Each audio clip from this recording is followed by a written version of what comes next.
कश्मीर घाटी जितनी खूबसूरत उतना ही गहरा इसका इतिहास। आखिर कौन सी कहानियां छिपी हैं यहाँ? तो आज हम चल रहे हैं समय में पीछे और उतर रहे हैं उन शक्तिशाली राजवंशों की दुनिया में जिन्होंने सदियों तक इस इलाके पर राज किया और पीछे छोड़ गए शक्ति, महत्वाकांक्षा और साजिश की अनगिनत दास्तानें। तो आज का हमारा सफर कैसा रहेगा? देखिए, हम शुरुआत करेंगे उस प्राचीन ग्रंथ से जो हमारा गाइड बनेगा। फिर कारकोट साम्राज्य के सुनहरे दौर को देखेंगे। उसके बाद उत्पल वंश के इंजीनियरिंग के कमाल को समझेंगे। फिर लोहार वंश के उलझे हुए किरदारों में गोता लगाएंगे और आखिर में इन सभी राजवंशों की विरासत पर एक नजर डालेंगे। तो चलिए शुरू करते हैं। अब देखिए, किसी भी ऐतिहासिक सफर को समझने के लिए एक भरोसेमंद गाइड की जरूरत तो पड़ती ही है। और कश्मीर के मामले में हमारा गाइड कोई इंसान नहीं बल्कि एक प्राचीन ग्रंथ है। एक ऐसी किताब जो हमें सीधे अतीत में झांकने का एक बहुत ही दुर्लभ मौका देती है, मानो एक टाइम मशीन की तरह। जी हाँ, ये ग्रंथ है राजतरंगिणी। इसे 12वीं सदी के कवि कल्हण ने लिखा था। और ये सिर्फ राजाओं के नामों की लिस्ट नहीं है, नहीं, ये कश्मीर की आत्मा का एक जिंदा जागता ब्यौरा है जिसमें जीत भी है, हार भी है और इंसानी जज्बात भी। तो इस पूरे सफर में यही किताब हमारी सबसे बड़ी साथी होगी।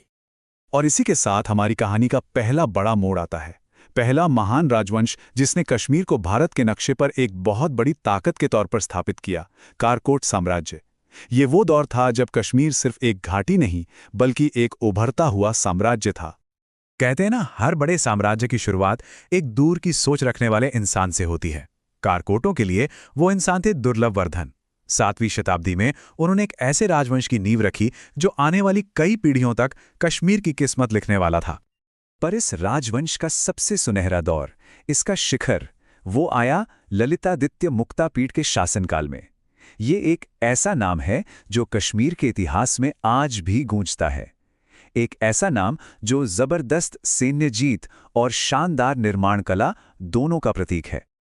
जरा सोचिए, ललितादित्य की उपलब्धियों का पैमाना कितना बड़ा था।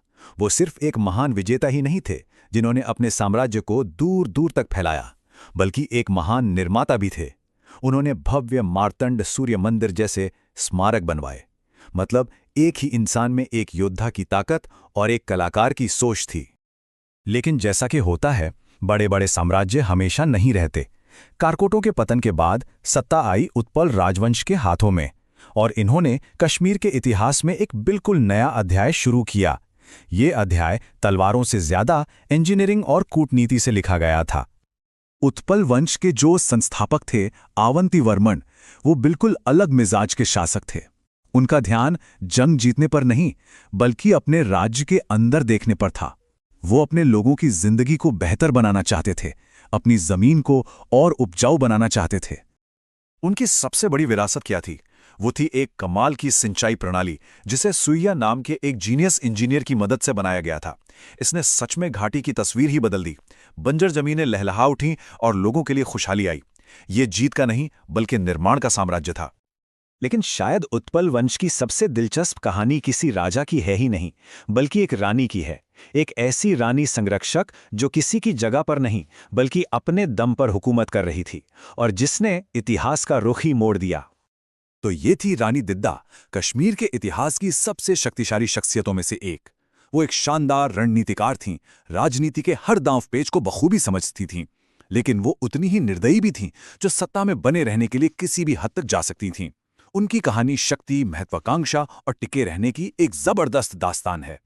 उत्पल वंश के बाद कहानी आगे बढ़ती है लोहार राजवंश की तरफ और यहां कश्मीर का सामना होता है अपने सबसे विरोधाभासी, सबसे उलझे हुए शासक से। एक ऐसा इंसान जो प्रतिभा और अत्याचार दोनों का प्रतीक था। और मजे की बात देखिए, इस लोहार वंश की स्थापना की थी रानी दिद्दा के ही भतीजे संग्राम राज ने।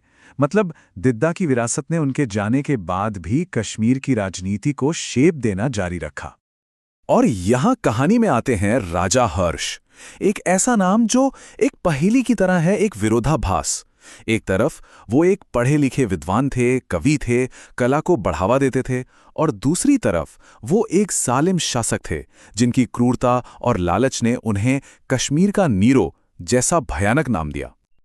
और आखिर में होना तो यही था। हर्ष के अपने ही कामों ने उनके पतन की कहानी लिख दी। उनके शाही खर्चों ने खजाना खाली कर दिया, उनके जुल्म ने लोगों को उनके खिलाफ कर दिया, और नतीजा एक विद्रोह हुआ, और उन्हीं के लोगों ने उन्हें सत्ता से उखाड़ फेंका। ये कड़वी याद दिलाता है कि कैसे बड़ी से बड़ी प्रतिभा भी अत्याचार के रास्ते पर चलकर खत्म हो जाती है। लोहार वंश का अंत होता है राजा जयसिंह के साथ। और यहां एक कमाल का संयोग देखिए कि उन्हीं के शासनकाल में हमारे गाइड कल्हण ने अपनी राज तरंगिणी पूरी की, वो किताब जिसने इन सभी महान राजवंशों की कहानी को हमेशा हमेशा के लिए इतिहास में अमर कर दिया।